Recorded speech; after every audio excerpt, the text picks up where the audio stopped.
Let's go ahead and come into a balance pose. I'll kind of squat down and stay out of everybody's way. So we're going to do Utthita Hasta Padangusthasana, but only the A version. So bringing the right knee to the chest, you can hold on to it like I sometimes say a card of groceries. If that feels really comfortable to you and you feel like, okay, I can go a little further today, then bring the hands to either side of the heels, kind of where the belt is, and then extend that leg. If that feels good, maybe take that right hand to that right big toe. And just see where you are somewhere in the middle for 1, 2, and like I said, we're just doing A. There's technically a couple more parts. 3, 4, and 5. Just allow the right foot to meet the left. We'll set it down. Kind of switch the knees left to right, right to left, and then we'll just swap sides. So coming back into your breathing.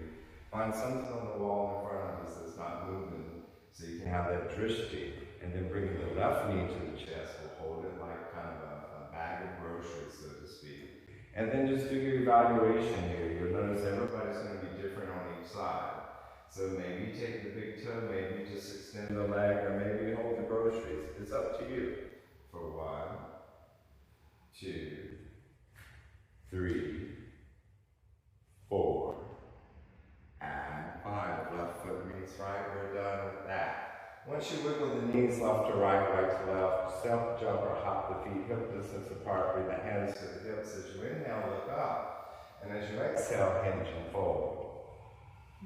And then taking the big toes if they're available. Sometimes the big toes aren't available, so we have to take the shins or the knees or whatever's there. But it looks like they have their big toes. They look pretty good.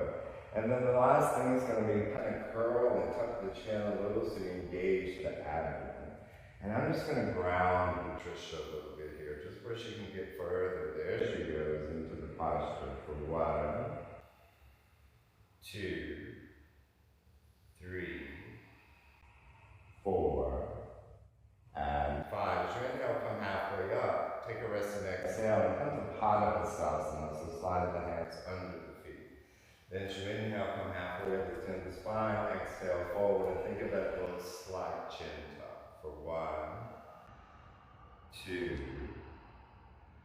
3, really nice breathing, folks. 4, and 5.